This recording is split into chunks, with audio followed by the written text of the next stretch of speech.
গণতান্ত্রিক অর্ডার ফিরিয়ে আনার জন্য, বাংলাদেশের মানুষের মালিকানা ফিরিয়ে আনার জন্য, নির্বাচনের মাধ্যমে বাংলাদেশের মানুষের মালিকানা ফিরিয়ে দেওয়ার জন্য বেঁচে থাকতে হবে সবাইকে।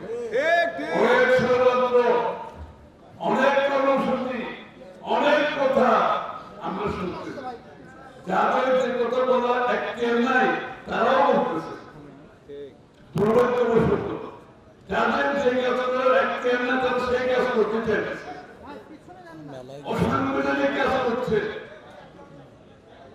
বেআইনি কাজ করছে, যার জন্য শেখ হাসিনাকে আমরা দোষারোপ করতাম যে শেখ হাসিনা সংবিধান মানে না, শেখ হাসিনা আইন মানে না।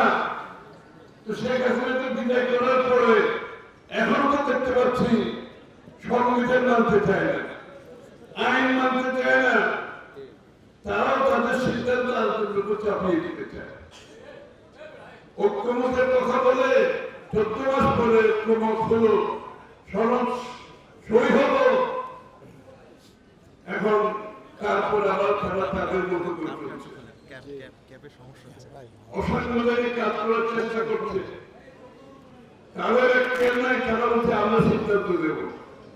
যাদের এখতিয়ার নেই তারাও সিদ্ধান্ত দিতে চায়, অসাংবিধানিক কাজকর্ম করতে চায়, আইন ভাঙতে চায়, ঐক্যমত হয়ে সনদ সই করে ভিন্ন কথা বলতে চায়, আবার তার জন্য রাস্তায় গিয়ে আন্দোলন করতে চায়।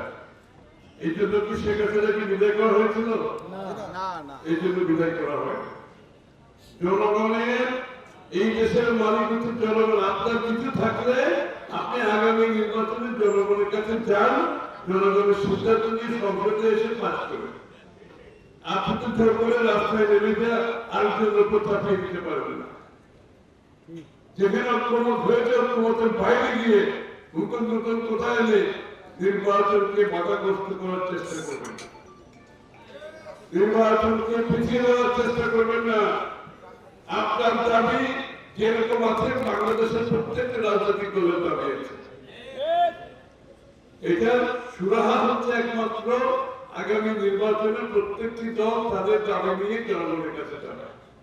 আমরা হচ্ছে এখন চাকরি পাওয়ার জন্য আমরা ইন্টারভিউ দিচ্ছি রাজনীতিবিদরা। হ্যাঁ, আমরা রাজনীতিবিদরা চাকরি পাওয়ার জন্য ইন্টারভিউ দিচ্ছি। চাকরি তো দেবেন আপনারা, জনগণ চাকরি দেবে, তাই না? এখন আমি যদি জনগণের কথা বলে আজকে এসে আমি জনগণের মালিক হয়ে যাই, যে দেশের মানুষ জনগণ তার মালিকানার কথা বলে 17 বছর বক্তৃতা দিয়েছি, এখন আমি ঢাকাতে নিজে মালিক হয়ে গেছি। এই সিদ্ধান্ত দিতে হবে, ওই সিদ্ধান্ত দিতে হবে, এটা না দিলে এটা হবে, সেটা না দিলে এটা হবে, নাইলে রাস্তায় নামবো, কর্মসূচি দেব।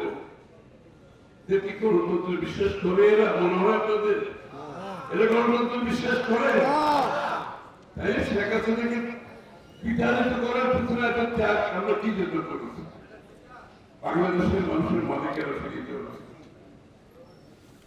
একটা কথা বলতে হয়, আপনারা যারা পশু চিকিৎসক ভাই বোনেরা আছেন, পশু চিকিৎসকদের জন্ম হয়েছে, পশু চিকিৎসকদের সৃষ্টি হয়েছে জিয়া রহমানের হাত দিয়ে,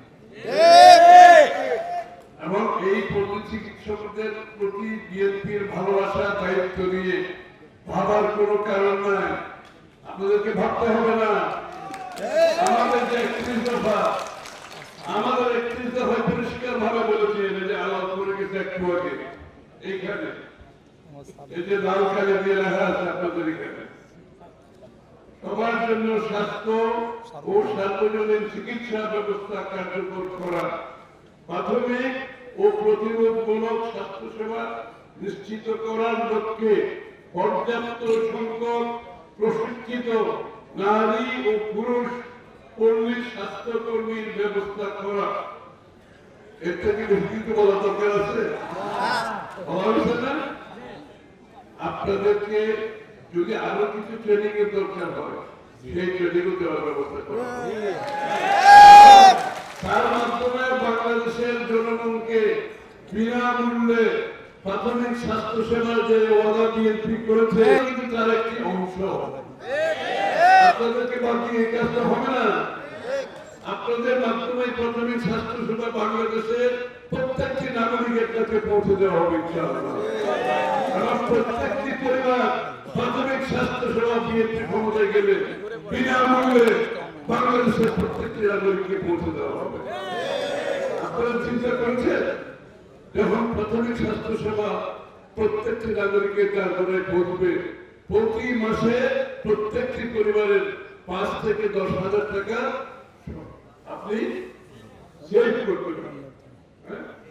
সেভ করবেন না? আপনি যখন ডাক্তারের পয়সা দিতে হবে না, চিকিৎসার পয়সা দিতে হবে না, ওষুধের পয়সা দিতে হবে না, প্রাথমিক স্বাস্থ্য সেবার জন্য প্রত্যেকটি পরিবারের 5 থেকে 10,000 টাকা প্রতি মাসে আপনার জমা হবে না, আপনার পকেটে থাকবে না। তাহলে প্রত্যেকটি পরিবারের এই যে অতিরিক্ত টাকা প্রত্যেকটি পরিবারের জীবনযাত্রার মানকে উন্নয়ন করবে।